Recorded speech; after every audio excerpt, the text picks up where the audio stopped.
Joining us now, he is the head coach of the Florida Gators. Of course, is a two-time national champion. He's won over 1,000 games, 1,049 to be specific in his coaching career. 926 at Florida, 11 Women's College World Series appearances.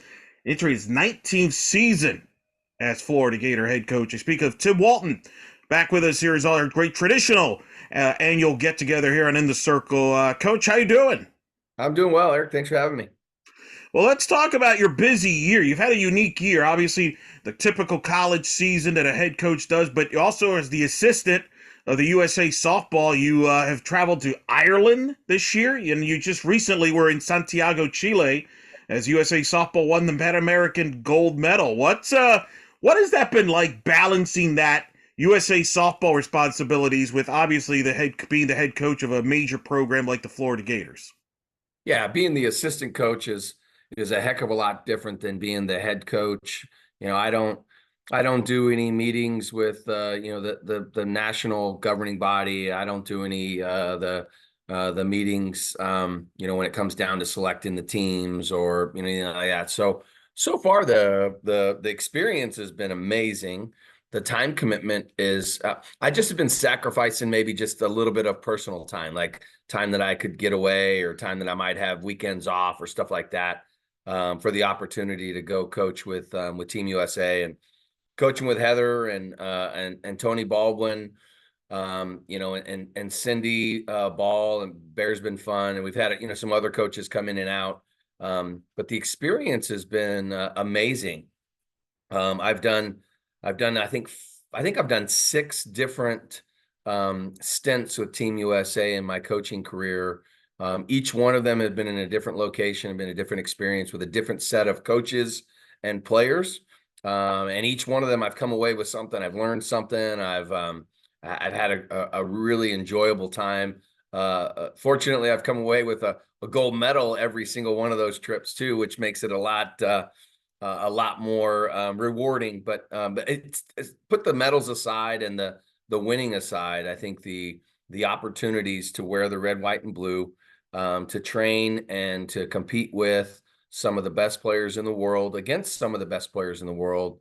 This last time it was Amanda Lorenz hitting a first inning home run against Alicia Ocasio, former Gator, and that was probably one of the most bizarre, surreal experiences in a foreign country, against Puerto Rico, and Amanda Lorenz hits an absolute bomb through the wind off of Alicia Ocasio.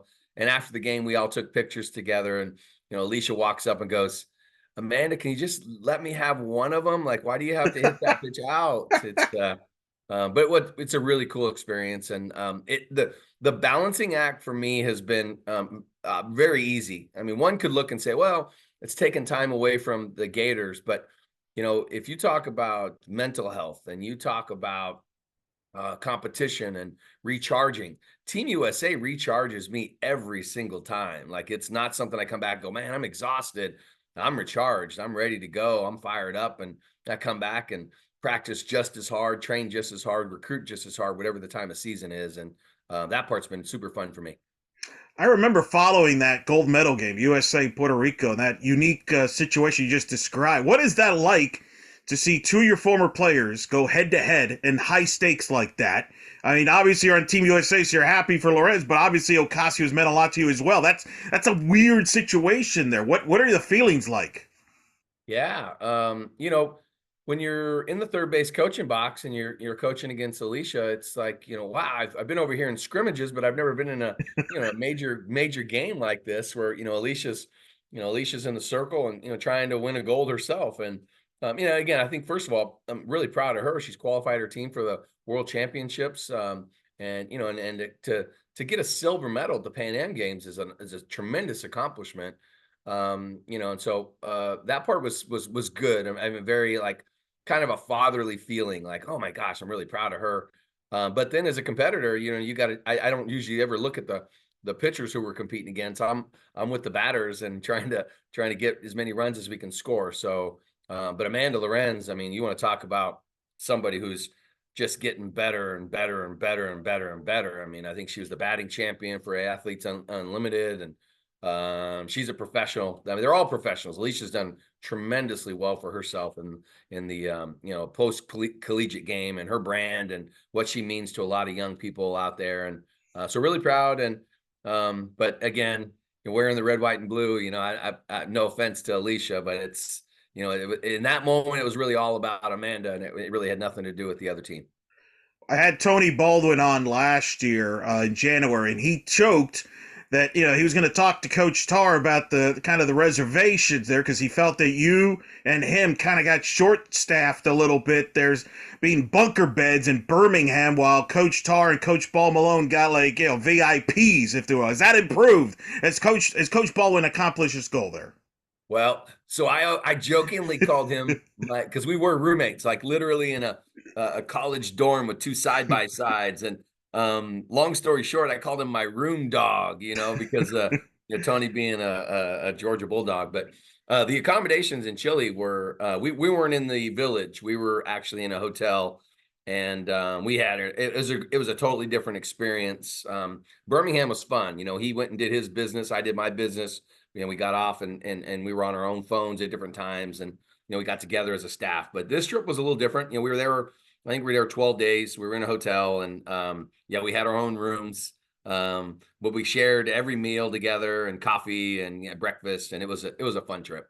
How important is it to be, like, for example, a place like Santiago, Chile? You got Ireland, not traditional softball places, but kind of expand the growth of the sport internationally. I've had Michelle Smith on and talk about how important it is to grow the game in Europe, for example, because to keep the Olympics, and now the softball will be back in the Olympics in Los Angeles, but for just to grow the game in Europe and places like Santiago, Chile. What is that like to be in places like that compared to traditional places that love softball, like in Australia, Japan, etc.? Yeah, so you look at just grassroots. There are no grassroots in Ireland. There are no grassroots in Santiago, Chile, and we Team USA played the first ever fast pitch softball game in Ireland, and we Team USA versus Chile played the first game. The Chilean national teams played their first game ever in this Pan Am Games against Team USA. So it's a big deal. If we want, obviously Japan, United States, Australia, Canada, Puerto Rico, Mexico, they're traditional softball countries and have played the bat and ball sports very well. So with that being said, we dominate. Well, but dominating, if there aren't any other countries in Africa, countries in Asia or other Asian countries or other countries in Europe, at the end of the day, it's why we're on and off again in the Olympic Games. It's an expensive sport to build a venue, and so if you don't have venues, you've got to build them from scratch, like they did in Athens and and some other places. So long story short, it's huge. It's really the only way our lifeline is going to continue and keep growing. I'm glad for 28, but to be honest with you, now we got 28. We got to figure out how to get 32. We got to figure out how to get 36 and keep the dreams and the goals alive for all those young kids out there that want to one day wear the red, white, and blue. And I think it's a huge accomplishment to play a country's first game, and give credit to Santiago, Chile. They hosted the Pan Am Games, and they had a beautiful baseball and softball venue back to back. And it was a really cool experience, and there was some good softball and there was some good baseball. So I think that's some really good accomplishments for a country that doesn't, play softball traditionally. You spoke to Chris Harry at FloridaGators.com, and you talked about your passion for the international game. You've been on this show. You've told me in the past that one of your thrills was when you hosted the Japanese national team, and your Florida team played them. Where did that passion of the international game come from? Well, I think it's just really more of an appreciation for, I'll use forget Team USA, the Japanese national team and their players play the game better than the Florida Gators, and they train better than Tim Walton trains the Florida Gators. And so it's an opportunity to learn how to maybe do something the same way, but in a different way to accomplish better things, better movements, better glove work, better skills, better base running, better whatever. And so I think that's to me, the biggest key is that it's an opportunity to learn how to do something that you're already pretty good at, but you want to get better at it.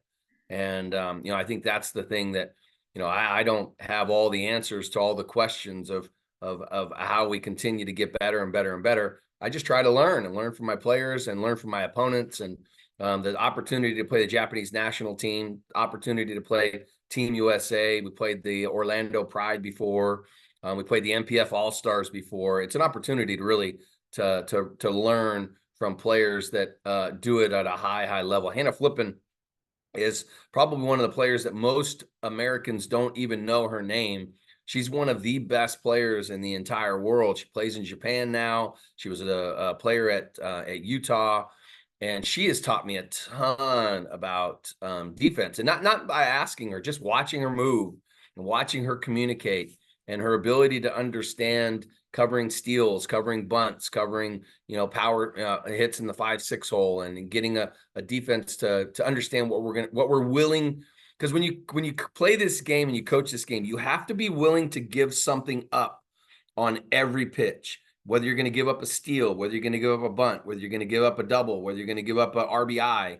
So learning how to be comfortable knowing that you're going to give something up. I think the most important thing is what's important now. What are you willing to give up to help your team still win the game, as opposed to, are you giving up everything and then you're never prepared for anything? So that's what the international game does. And then the other part of it is they're all playing for the same flag. They're all playing for the same goal.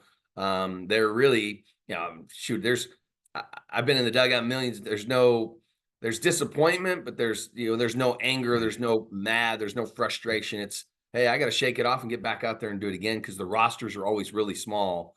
And I love it. It's pure. It's very competitive. But I think the most important part of it, it's the passion the fans and the players on the field display is unlike anything we do, in the United States. Is there any part of the international game you wish the college game would apply, whether it be rules or anything like that, or do you like it being different like both sports are? Right. Yeah, I think that you're seeing it. Like, you're seeing the merge, with the potential double base futuristically. You're looking at and I think we have gotten rid of the term safety base, because anytime you use the word safety, Yeah. you draw too much attention to why are we calling it safety? Is there a problem? So it's a double base, and they need it in baseball too, because it's impossible for the runner to stay in the running lane by hitting a ball, bunting a ball, or hitting a ball in the infield. It's impossible to touch the base and stay inside the white line, and it just eliminates that subjectivity. I think we're getting closer to that. Obviously, with the new potential pitching rules, is designed a little bit more for the women's game, where in the international game, the rules for the men and the women are the same. We're not ready to do that in the United States for fast pitch softball. It just wasn't designed that way to, have you jump, leap, and, replant and all the other stuff. So I think that we're definitely moving towards that. And then the other part is the new shot clock, the pitch clocks. I like to call it shot clock, just because it's going to keep 1 foot in the batter's box. It's going to keep the pace of play to where it needs to be. There's just too much gamesmanship and banter, and kids have too many complicated routines, getting in the batter's box, getting out of the batter's box. I jokingly, and I played against Nomar Garcia-Parra growing up in California, and his professional baseball batting glove routine was as complicated as anybody, but he got in, he went in really quickly. But people say he would struggle with the pitch clock in Major League Baseball. And I think that a lot of our players are going to struggle with the pitch clock in softball, because they just have too many complicated routines. They need to get in and get out, and but not be quick pitch. I think that's the one part of the game. I don't want to see pitchers coming at people just because the time's down. We just the umpires have to use a half a second off of a pitch is for safety is probably the more important than calling a ball on someone or a strike on someone, because they're not completely 100%, 1000% ready to hit. I think there's going to be a little bit of kind of like in football and delay a game. Like the zero is the zero, but sometimes the zero is a little longer than other times the zero. And I think that's justifiable. Yeah, you make a great point too about the hitters being in the box. It goes both ways when it comes about the pace of play. Everybody's focuses on the pitcher, but the hitter's just as important in that equation as well for the pace of play. And I think the international game has kind of shown that.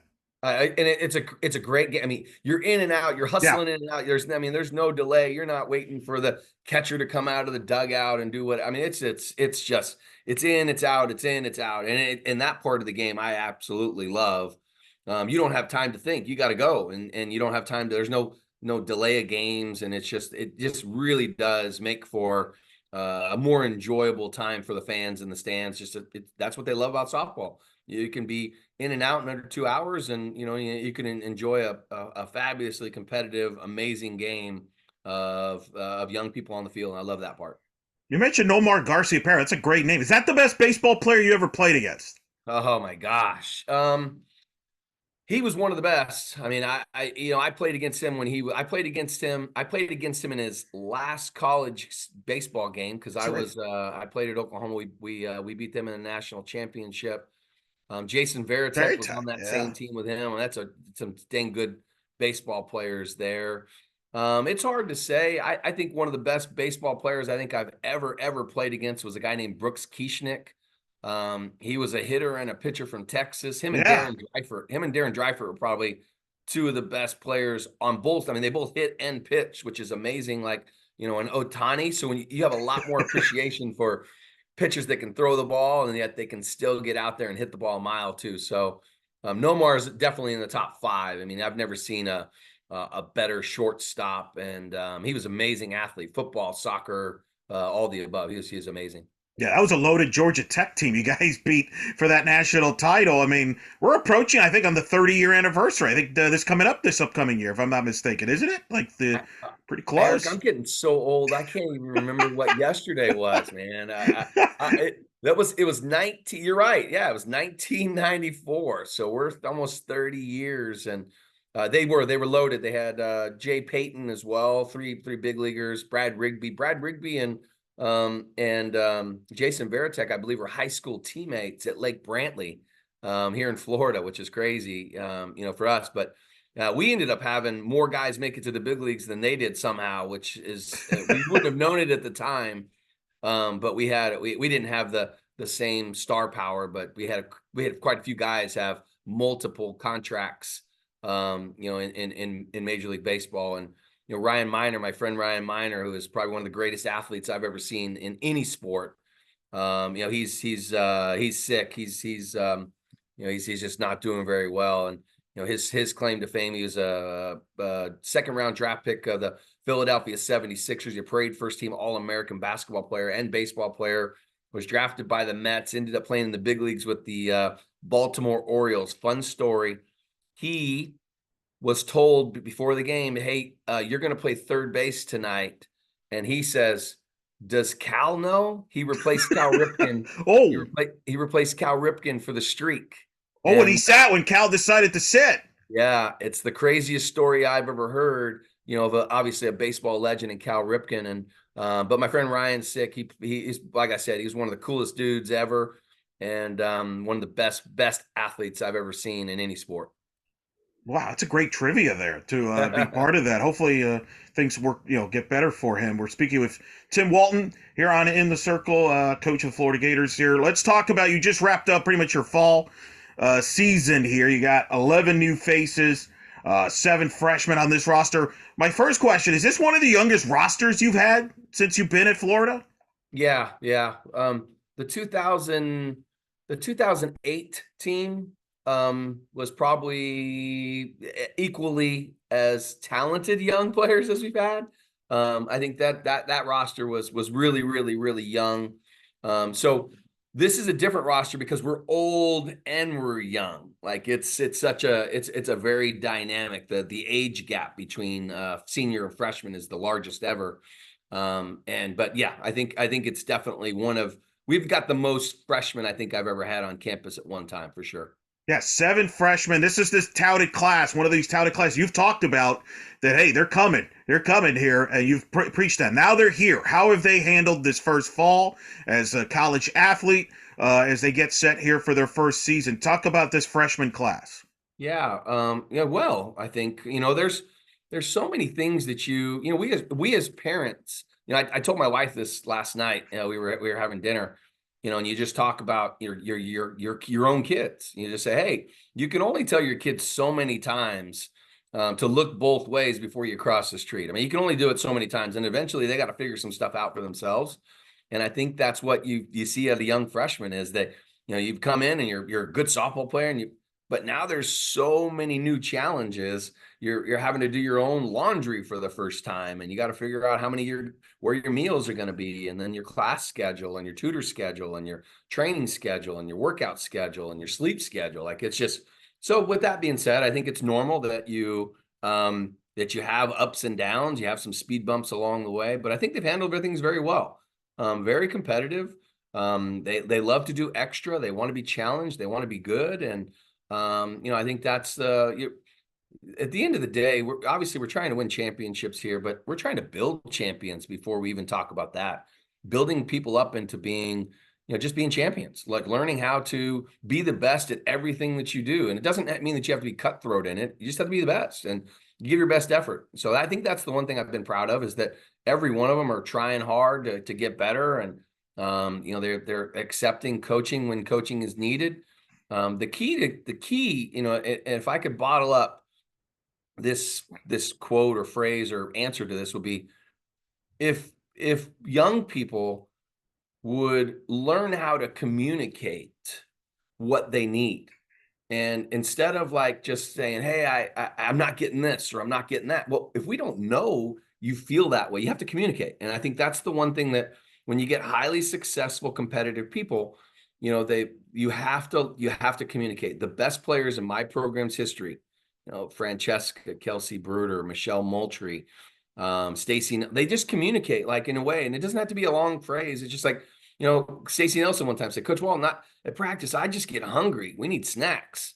And I'm like, hey, let's go. Let's get some snacks. And next thing you know, wow, man, it's kind of boring sometimes. We need some music. All right, let's get some music. And so, if you've got a player struggling with their backhand, or you got a player struggling with, their jumps at first base, whatever it is, if they communicate that to you, sometimes it really helps player development. And I can only tell you so many times what I think you need, but if you can tell me in a nice way, in a very, very professional way, we can really accomplish the world. And I think that's the key for all the young freshmen going out there next year. Like, sometimes it's okay just to say, Coach, can I get some more ground balls? Can I get a couple extra swings? Or, I want to throw more balls to the plate from the outfield because my arm feels good and I just don't feel confident enough I want to get better. And I think that's where we're getting with this team. They're starting to understand how to communicate extra, how to communicate their needs. And that part, that's what I thrive. I thrive on training and player development. And when you can get players that want to be great and aren't afraid to do it again, you're really going to find a very successful roster. Of course, everybody's focusing, and then they're going to be asking you from now until February about your pitching staff. And obviously, Keegan Rothrock, who is well known, one of the top recruits in the country, Ava Brown leading this young pitching staff. Just talk about your pitching staff as a whole. It's a young staff. Maybe it's going to be probably the youngest, I would think, in the country, but obviously super talented. I watched them in person in Orlando. They didn't look like freshmen to me. They didn't act like freshmen when I saw them on the field there, over 1,000 people at the fall ball game against UCF. Just talk about this staff.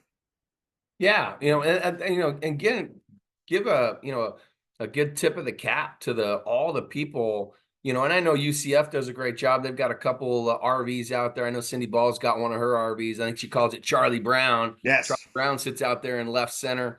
And then some of the other families have, they tailgate and they have a good time. And, I think that's such a cool experience that you can go in a fall game. And we've done this a million times. We've gone to Fort Lauderdale and Orlando and some other places, and we draw very big crowds wherever we go. And I love that. I mean, it's what a great way to show UCF administration that, man, we can expand this ballpark and get a little bit more people in. What a cool experience. And the number of the people that were all sitting behind home plate on the ground, watching the game and taking the game in and standing behind the dugout. And, that was such a great, it just made our players feel pretty special that they go to UCF and there's that many people. And there was a ton of UCF Knight fans there, but there was a lot of Gator fans there too. And that was super impressive.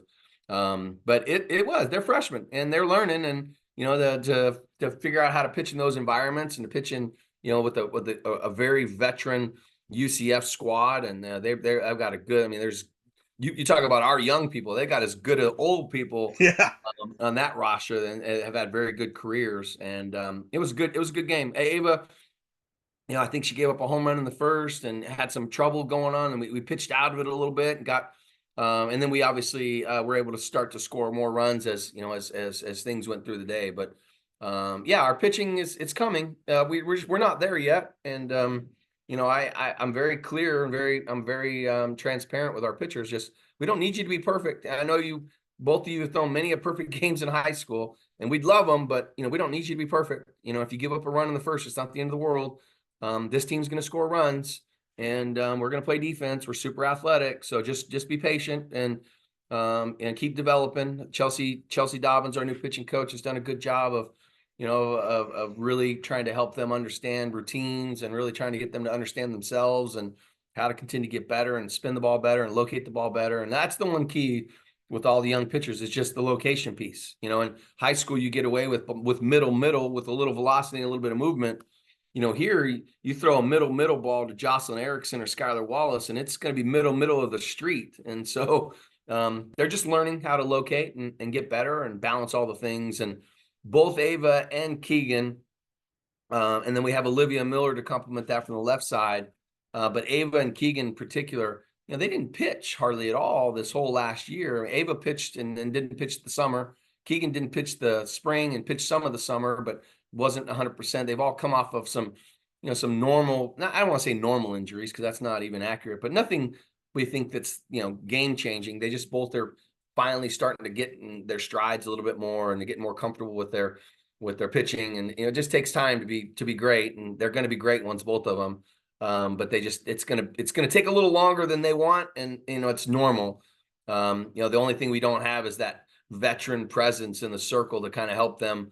So they're figuring it out themselves, and they're doing a good job. I mean, I'll be honest with you, they're doing a really good job. We're going to have to score runs again, but for them because it's just going to take time. I thought the best Keegan's looked was against UCF, to be honest with you. And the ball's moving, starting to break, starting to throw hard. I think she was 71. She's got a chance to be the next great one in the circle. Where Ava's a two-way player, and she can play first base, she can hit, she can do a lot of things. She's had a good fall for us as well. Yeah, I was pretty impressed with Keegan there. Remind me a little bit of when Kelly Barnhill was a freshman, and you could saw what was in store, what was coming for her. I feel it's very similar. At flashbacks on that when I saw her in person. You mentioned Chelsey Dobbins. I've known her for a long time in her career. What was it about her that you felt she was the right person to bring in to handle your pitching staff?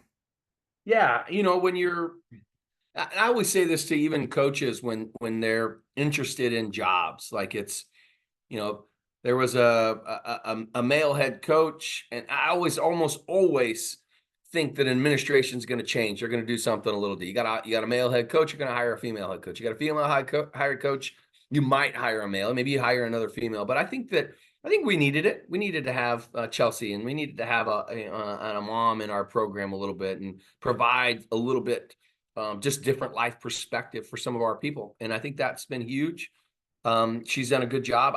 Mike was fantastic, and Mike's a tremendous coach and a tremendous worker and very loyal and very good for our program. But we just needed to do something a little different, and it just is what it is. It had nothing to do with. Obviously he's the pitching coach. It had nothing to do with success or failure. We just had to do something different.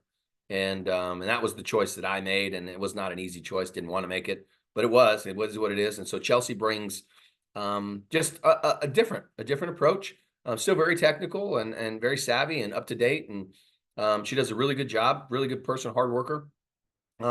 And I think the girls have really liked the approach that she's taken with them and developing their pitches and developing their game plan, developing their mentality.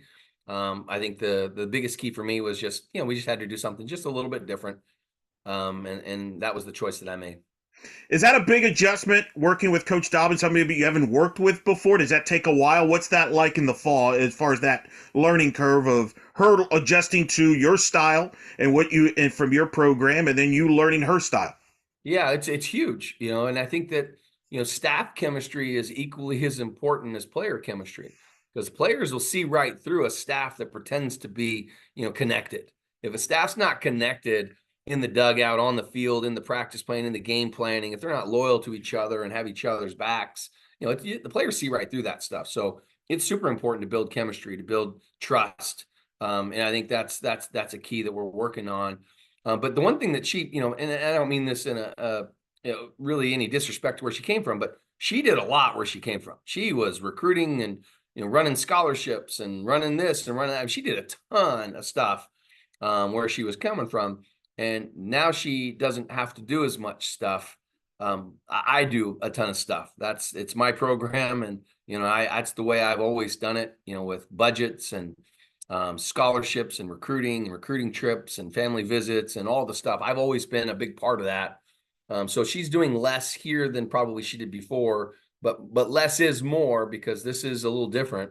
Everything she does, pitch call, everything she does player development wise, will be, people will be critical of her. They'll be, they'll when we do well, she's the greatest pitching coach ever, and when we don't, she's not. And so I just want her to be a great pitching coach, a great mentor, and be really good at what she does. But she's brought a lot of different vision and a lot of different perspective. And I think anytime you're willing to make a change, you have to also be willing to listen to new ways to accomplish things. But there's still 11 College World Series banners out there on the wall. There's still 8 SEC championships, and there's still a ton of postseason experience. And that's the one thing that I'm helping her with. Because again, at the end of the day, she's a head coach. She's a head coach. She's head coach material, and figuring out what she needs to get better at so she can be an excellent head coach at her next stop. And that's inevitable, and that's what you want as a head coach. You want coaches that want to continue their career path and be head coaches and make tough decisions. And so, my next thing for me, once we finish up our fall, is to meet with each one of my coaches, talk about things they really did well, talk about things they need to improve on, talk about things that they want to improve on, and then get ready to start improving on them. And I think that's a big key. But self-evaluation is the key to success. You have to be honest with yourself of what you have to get better at. And she's got some things to get better at. But again, when it's all new, there's so much stuff there. I mean, we got plenty of time.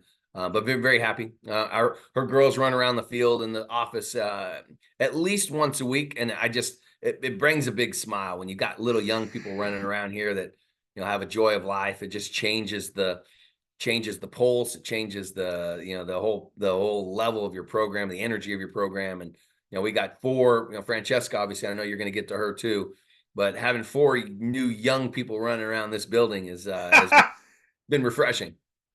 Well, you mentioned Francesca. Let's get to her now. She joins your staff, part of this expanded staff that's in the sport of softball, with 3 full-time paid assistants now in his staff, which I know you endorsed for a long time. What's it been like having her in the dugout now as part of the coaching staff versus having her as a player? You mentioned that '08 team. Obviously, she was a part of that. And also, she was part of the media side as a commentator, doing a lot of your games with Kyle Crooks. What has that been like? Yeah, it's and again, it's going to sound like, oh wow, you like Chelsey, but man, you love Francesca, and it's not meant to be that way at all. But I mean, let's be honest. I've known Francesca since I always joke with her, 2 braided pigtails and braces. I've known her for such a long time and have seen her grow and been a part of little parts of her life with her family and her sister and her mom and her dad and and now her kids and Christian, her husband. And so, I would say that, there's probably a couple players that I've remained very close with. Francesca would be one, and Amanda Lorenz would be 2. And by close, I mean, they call me, they text me, they write me, they send me pictures, they do all kinds of things that, that I don't ask for. I always tell my players that I can be as involved in your life as you want me to be, or I can be as hands off as you need me to be, whatever you need. And I've been super close with Francesca. That's the joy of coaching is getting an invitation to one of your former players' wedding. That's just one of the biggest compliments a player can pay their coach, because that just tells you what kind of a small part or a small role you played in their life. They think enough of you to invite you to their wedding. That's, to me, it's the ultimate compliment. I'm not telling everybody, hey, send your coach an invitation, but you're when you have to make a list of people to invite to your wedding. I mean, everybody has a list and they have to cut a list. That's just how it is. And to be invited to go to Francesca's wedding and to see her dance with her dad and all the things that those are special moments. And she's been amazing. I know I'm getting sappy and getting long-winded here, but she's amazing.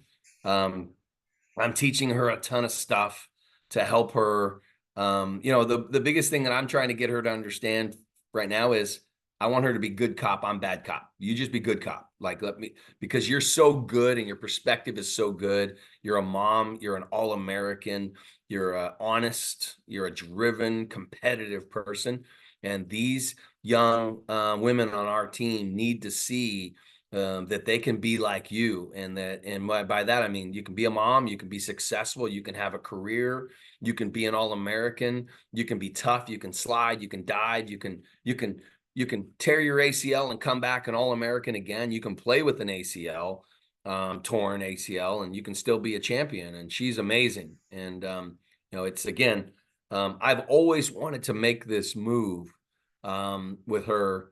And by having this additional coach, this is a perfect opportunity for me to teach her a lot of the foundational pieces of coaching and recruiting and, building a team and a roster. And there's so many pieces to this that nobody understands. I think I just show up here and, I probably teach on campus and then I come show up and I run this team, and it's not like that. I mean, we got $1 million budget and we got to do a lot of things, and we got a lot of pushes and pulls, and, there's so much that takes to do this at a high level. Charlotte Eccles texted me this summer, and it was one of the coolest texts ever. She's playing professional softball. She's playing for the Smoke, the WPF champions. Yep. She texts me and goes, "Coach Walton, thank you." And I'm like, okay, what did I do? And what do you want? Like one of those. And she said, just thank you for everything that you did for me that I had no idea you did. And you don't realize that because again, this isn't any disrespectful things to another organization. It's just, there are so many things that we do and help facilitate for our athletes at Florida that they just have no idea that we do it until they leave. And it's like, wait a minute. So we don't have pregame meals. We don't have postgame meals. You're not doing my laundry. I got to do that. I mean, there's so many things we help facilitate. And, and I feel like we do it in a way that teaches our players about first class, and teaches our players about being professional. And she sent me, and I even told her, I said, Charlotte, this is the best text message you've ever sent me. I mean, you've been an academic All-American, and we aren't even talking about your accomplishments. Just the fact that you have enough sense to recognize the hard work that it takes to give Charlotte Eccles a first-class experience at Florida. I was so proud of that text. She's on my staff now too as a student coach, and she's killing it. Work ethic is off the charts. Her intelligence level, the ability to coach softball and communicate softball and train and work. And I mean, I'm so proud of her too, because I'll be honest with you, at the fourth year here, I thought she was done. Like, she just seemed like her tank was empty, and she's recharged now. She's a professional softball player. I actually caught her out there on the field running on her own the other day. I was like, what the heck is going on? You're out there working out. So I'm really proud of my staff. It's a good staff, and most of the other people behind the scenes are all the same. So I think that tells you a lot about this program and how much this program means to them too.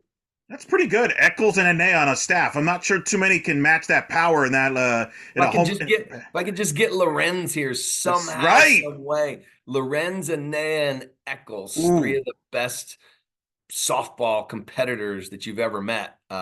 If Nicole DeWitt hears this, if Kelsey Stewart hears this, if Kim Walzonia hears this, they're gonna be like, "Oh, whoa, wait a minute! Yes, you guys are, but those three are, obviously had just finished up around here. So, it'd be one of those deals. That should be right there. You mentioned Francesca. Yeah, Lauren. Those should be a future Florida Gator, I felt like Hall of Famers. Joining Chelsey Bruder, just recently got inducted. Michelle Moultrie, Stacey Nelson, who I've talked to. More and more of your players get into the Hall of Fame. But I mean, honestly, good. I'm glad you said that because as a when I brag about my players, the audience is not usually as large as what we have here with your podcast, but I'll start with the history. Kim Walzonia is a University of Florida Hall of Famer. What she did for our Yeah. program is you can't even measure it. Statistically, she's amazing. Kim Walzonia, Francesca Enea is a Hall of Famer. I mean, what they did for the University of Florida and the stage that they propped. Obviously, it's a 10-year wait, so that's where Amanda will be post. Obviously, you'll start to see Lauren Hager and Kelsey Stewart, but the other one that nobody talks about anymore is Asia Pakulba. Yeah. Asia Pakulba was one of the best second basemen in the entire country, and her statistics prove it. And Hannah Adams will join her at some point in time, but Kim Walzonia, Francesca Enea, and Asia Pakulba, three of the best. I mean, nobody's even worn number 5 or number 3 since Asia and Kim. That'll tell you how much they meant to this program. Nobody, and they're Hall of Famers. I mean, and they should be. They're already recognized in this program. So eventually you'll see that. And if you need to get up on my soapbox again and do it, I'll just say, listen, there haven't been better Gator softball players in the history of what they did to this program and broke down barriers that have never been broken down in this program. Hey, if you need a non-Gator person to send in like their recommendations, I'll be more than glad to push some of those. Start pushing out their stats. That's what I'm saying. Trust me. Here's one for you, Eric. You'll love this. So the class of 2007, okay, and that was Asia Pakulba, Stephanie Brombacher, Tiffany DeFelice, Shanice Harris, Kelsey Bruder. I think I said Asia Pakulba. I'm trying to think. We had a couple others that transferred that ended up being all region. Christine Preby and Kristen Atkins played 2 years here. They were all region players at Georgia Tech. They had great careers as well. Those players, and there ended up being 8 of them by the time Kelsey Bruder transferred to us the semester. I feel like I missed one, but off the top of my head, they went 238 and 33 in their career. 238 and 33. They went to the College World Series 4 consecutive years, never been done here in this program, and set the NCAA record for 70 wins in a season in 2008. We had a consecutive win streak broken by UCF here on this in extra innings in regional. Then we ended up coming back the next game and blowing them out. But it was amazing, those guys. But those are Hall of Famers. I mean, their stats prove it. Set the standard for the program that it is to today, right? Like that group. It's the only reason I'm still coaching here, to be honest with you. They bought in to hard work and they backed it up by winning and won. Not only won, they won the right way. They competed, they trained hard, they won the right way. And gosh, I mean, heck, I can't even argue with the success they had. Amazing. I'll give another shout out, Megan Bush, by the way, another name we should Megan Bush, first team All-American. Yeah. Pretty good. We could go. We'll do a podcast, just do Gator Greats and just go maybe a Hall of Fame special there. I want to ask about Fran and her impact from coming from the booth, because she saw the game, and I would know. I sat next to her for a lot of games when she did UCF games, and obviously you listen to her when she does games with Kyle Crooks, and she's done regionals. She had a great vantage point of the game and had a great perspective, and she analyzed the game almost like a coach in a lot of ways. She was thinking the game as the game was playing out. Is there advantages that she brings having watched her team play from the booth and maybe give you some evaluations that maybe you weren't aware of? It's funny, and I'm not too stubborn to listen. So that's the one thing that I especially I listen. And again, it may be moments where I'm not paying attention as much, but I always hear and always listen, always take notes of perspective. Her perspective as the director of fast pitch with Easton, her perspective with Blast when Blast was taking off, the Blast technology, the bat sensor stuff, and then her ability to be a great softball player, trainer in high school, through college, and professionally, and then her ability to get in the booth and prepare. One of the things that I've really paid attention to is how sharp she has really made herself to be. She's intelligent when it's conversation comes down to marketing. She's intelligent when it comes down to talking about the name, image, and likeness pieces, and just different influences and impressions that social media have on market value and other things. So there's been a lot of little pieces of the game off the field, relationships. So she's really brought a really good perspective and a maturity to that perspective too, which I think is really cool. But yeah, I think so. And I think that, when you're an analyst, when you're providing color to a game and having to have, viewers, really gain a new, just gain new knowledge for the game, you're having to speak and, in languages that maybe the average person can understand, but you want to go faster. She's going faster now. She's talking to our catchers a lot about, presentation and relationships with the umpires and the pitchers. And, she's really brought them to a lot of things. And I think being up there at 10,000 feet, watching it from above has really given her a maturity that is different than just being a former player that played softball that, can talk about training. She's providing a lot different perspective. No doubt. And she'll help, along with Coach Thomas, help this offense that super talented, led by Skylar Wallace, SEC Player of the Year, finalist for National Player of the Year, will be one of the favorites, I'm sure, this year. Hit 447, 19 homers, 55 RBIs, 30 steals, 8 triples. That's pretty impressive. I mean, she's going to be in this conversation, right, with the Amanda Lorenzes of the best Gators ever to wear that uniform. What makes her so special? And obviously one of the leaders on this to lead your team. Well, it starts with her competitiveness. I mean, she's a fierce competitor, and she gives you everything she's got, every day. She's one of those too. When she's off, she's off. Like she can unplug it and do it, but she's a competitor. She really gets after it. And then she's also she backs up the competitive piece with the work ethic, and and it's not just work, it's intentional work. Like, she's not just going out there to check the box, hit some off the tee, go out there and throw a little bit. Like, when she got here, her arm was okay, and by okay I don't mean it wasn't strong. It just seemed to be a little fragile. Like, she was always sore and she was always bugging her, and this and that. And now she's our last infielder off the grass every day throwing. She throws the most. She stretches it out. She's one of those that when her day is over, she gets what she needs out of her day. She's got extra things she does in the weight room. She goes pre or post workouts. So she's got the team workout plus her workouts that she does with our strength coach, and she's learned how to communicate. I mean, I think it's that lead I gave to the freshman. And now, granted, Skylar's 23 years old, so she's definitely been around a long time in college athletics.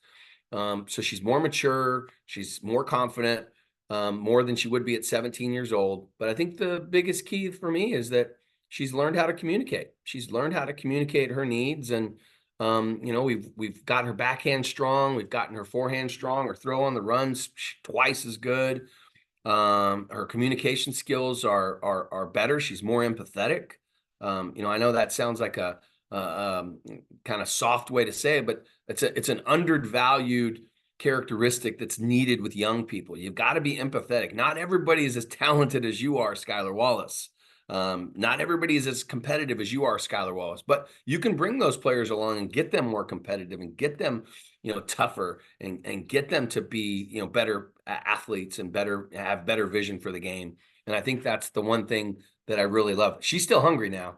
Last year losing in a regional, a regional final, going to the College World Series and not performing very well, her personally, 2 years ago. And she's hungry. She's very hungry. And she showed that she had an okay fall. In her words, quote, Skylar Wallace, it was an okay fall. It was okay. And I said, oh, okay, let's pull your statistics up, because we stat everything. Let's pull them up.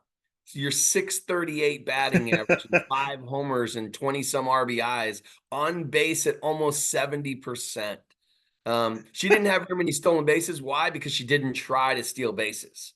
She just I'm not going to steal bases so much in the fall. I'm going to work on my jump and do some stuff. But an okay fall for her, and she still ends up going at it with almost a 638 batting average and on base percentage almost 700. So she is I mean, for what Amanda Lorenz delivered to our program, it's going to be hard to say, oh my gosh, who's better?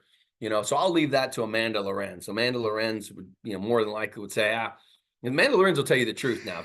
If Amanda's better than Skylar, Amanda say, I was better than Skylar. If Skylar's better than Amanda, Amanda will say, she's better than me because of this. But I'd go 1A, 1B. I mean, they're two of the best players that have ever worn the uniform. And I think it's pretty cool too that Skylar chose 17. In the conversation I had with her about it, it's like we were going through numbers and stuff when she chose to be a Gator. And she said, what do you have? I said, well, we have this one. And I go, well, we have 17. And she goes, oh, okay. And I go, that was Lauren Hager's number. She goes, all right, let's go. So it was pretty cool to see. I think she's always been a single digit number, to be honest with you.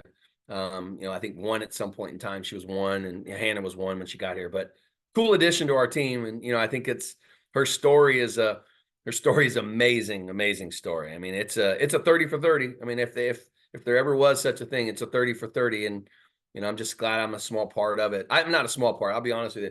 Skylar Wallace, she's been the hardest and toughest player to coach in my entire career, not because she's a pain in the neck.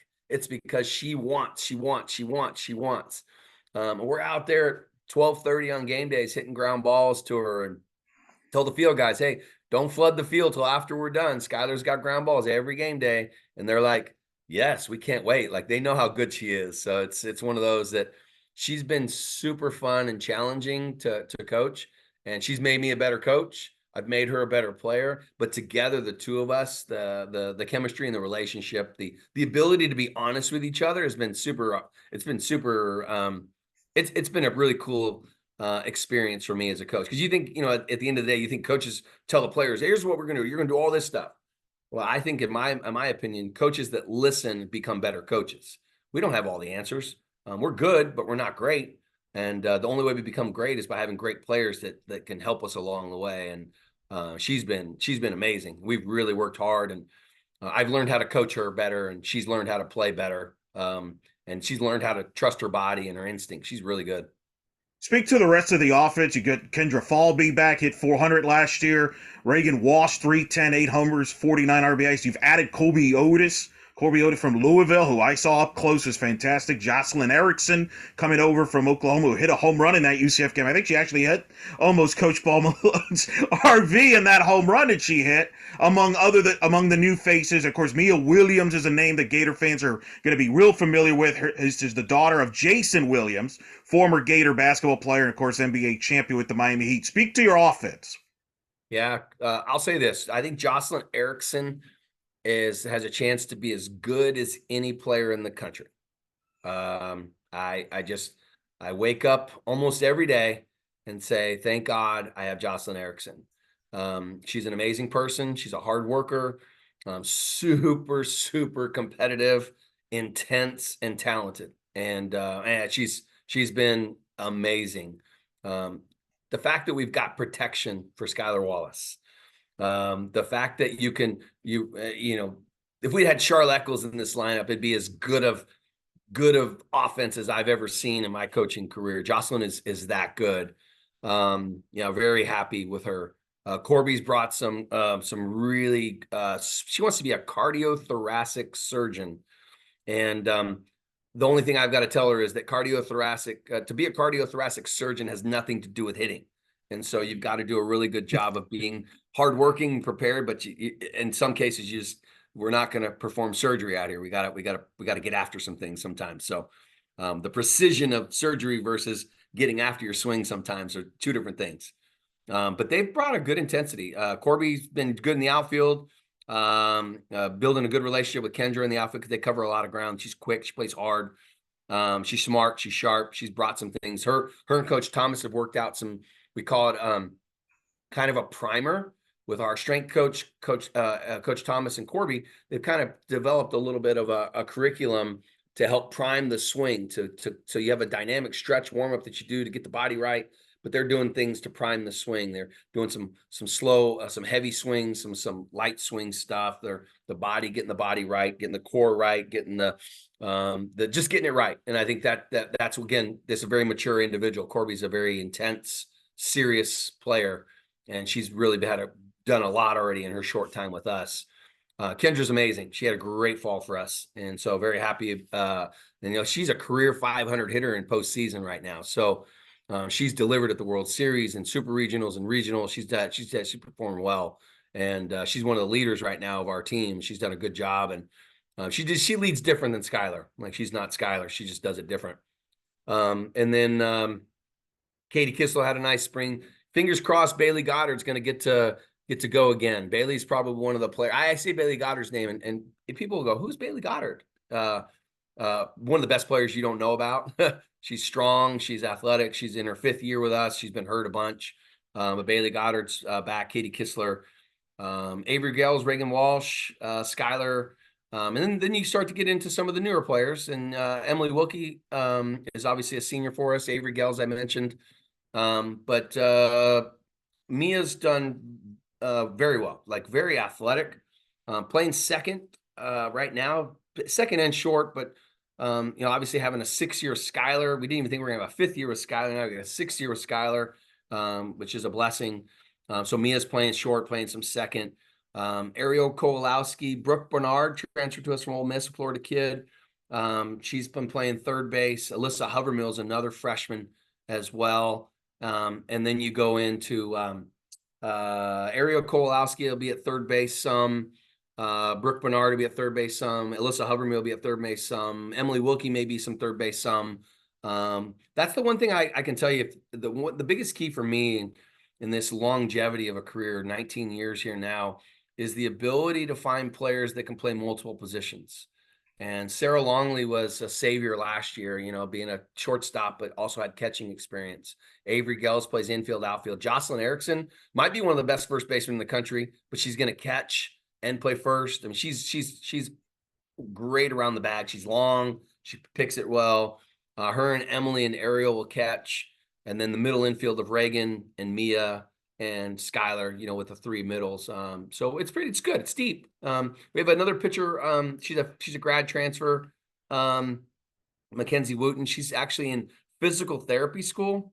Yeah, she's not in your normal grad transfer. She's actually in PT school at Florida. Still wants to pitch. So we get her at 11:30 on Tuesdays, at 5:30 on Friday. I mean, her schedule's a mess, but it's been fun to have an older player like that. But it's been good. We got old and young, and I tell you what, the fall's been great. They're working hard, and getting our mantra is trust. And I think that it's not just trust your coaches. It's not just it's trust your teammates, trust yourself.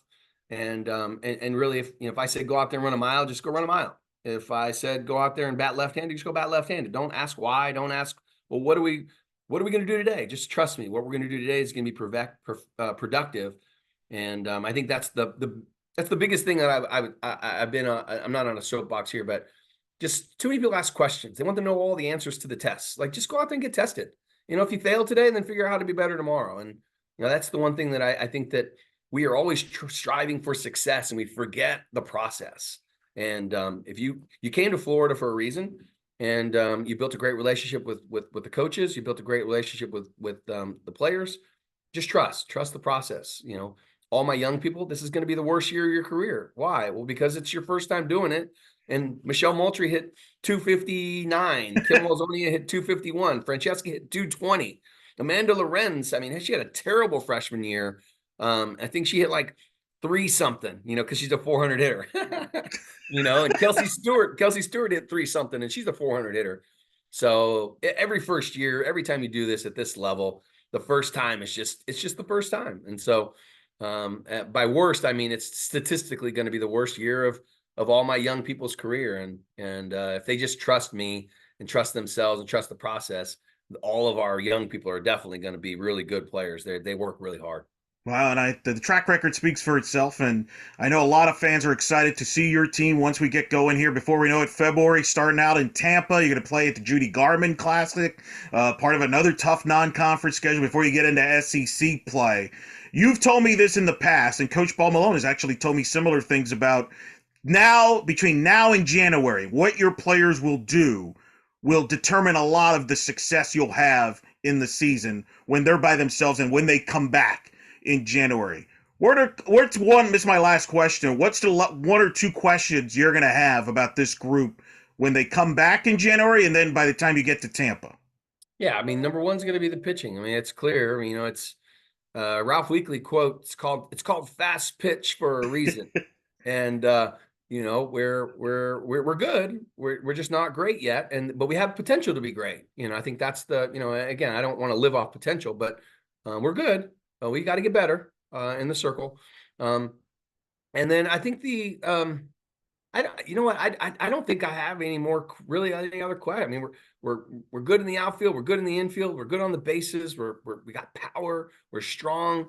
One of my players, I sent her yesterday. I gave her a couple pieces of equipment so that she can, she needed her tee and some other stuff and her bats. And we're just talking about, what is your winter going to look like? And I said, what is your winter going to look like? Because if it looks anything like your summer, you're going to come back here and get hurt because you just weren't ready to go. And she says, I know, I've already got it planned. I'm doing this, and this. And so I feel like we've got the players that understand what they committed to and understand what the commitment to themselves look like.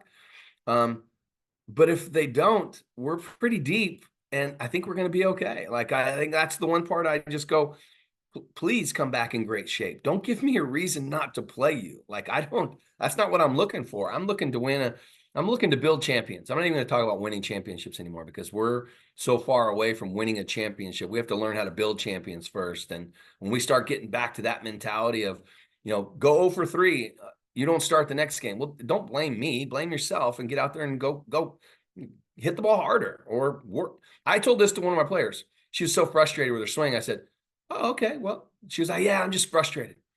There's the batting cage. Like, you didn't have a great game. Go hit again. Like, nobody said you can't go work harder.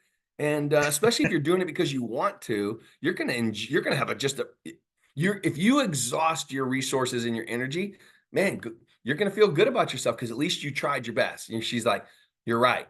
Did she do it? I don't know. But I'm just saying that's the challenge is that if you don't like where you're at, do something about it. Like, do something, work harder, like take it as a challenge.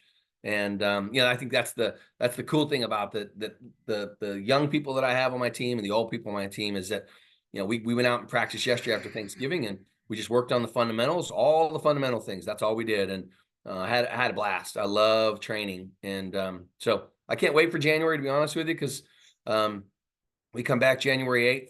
And we're ready to go. I'm ready to go right now. I think that's because I went with USA, and like I said, I'm recharged. I'm already ready. But they're not. They're like ready. They got to take finals and stuff. I could tell that in your voice. I could tell you still enjoy this probably just as much, if not more, than you did when you first started doing this. No. I enjoyed it a heck of a lot more when I first did this because it was all new and fresh. And now I feel like I'm a national fundraiser. Like I got we're just and I'm an advocate for name, image, and likeness. I have no problem with it. I think it's giving athletes opportunities to work and to do lessons and to go do camps and clinics. And Skylar did something with the Colorado Rockies youth stuff over the summer. I mean, I'm all about it.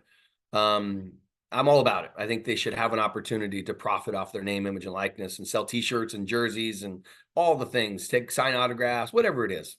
Blow up balloons at birthday parties and whatever they do. I don't care.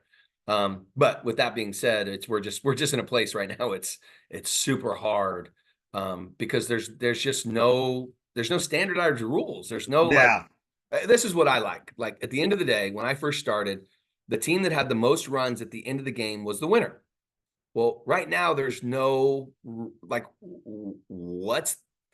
how do you win? How do you win? Because if you don't you just go out and get more players and you do all these things. It's just like we have 12 scholarships. We have 12.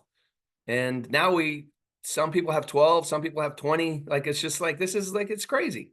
Yeah. I started coaching because I love training competitiveness. And I love when I first got my first job, the athletes that I got a chance to coach, they loved working hard. They loved hitting homers. They loved just the challenge. And we're motivated a little bit different these days. And I think that's the difference. But I love my team. I love the Gators. Like I love the Gators. I've I can say it that way. I don't know that I could always say that, but I love the Gators. I love what I do, and that's the juice, man. That's what I love, and that has not changed at all.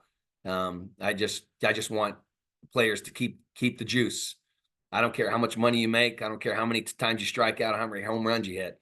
If you don't have the juice and you're playing for a scholarship or you're playing for money, it's not going to be. You're not going to have any fun. Right. It's just a waste. And so, and plus we're the #1 public institution in the entire country. And if you want a great education, come to Florida too. I think that's the big sell. But how much money is it going to, whatever. So anyway, but I love it. I love the Gators. And I think the Gator Nation loves you as well, Coach. That's for sure. Thank you so much for taking the time from your busy schedule. It's always a pleasure to talk to you, and thanks for everything you do for the sport on and off the field. You're one of the people that always comes up when we have coaches on, and they bring you up either on or off the air about people that you've helped around the game. So thank you for what you do for the sport, and always thank you for taking the time to talk to us.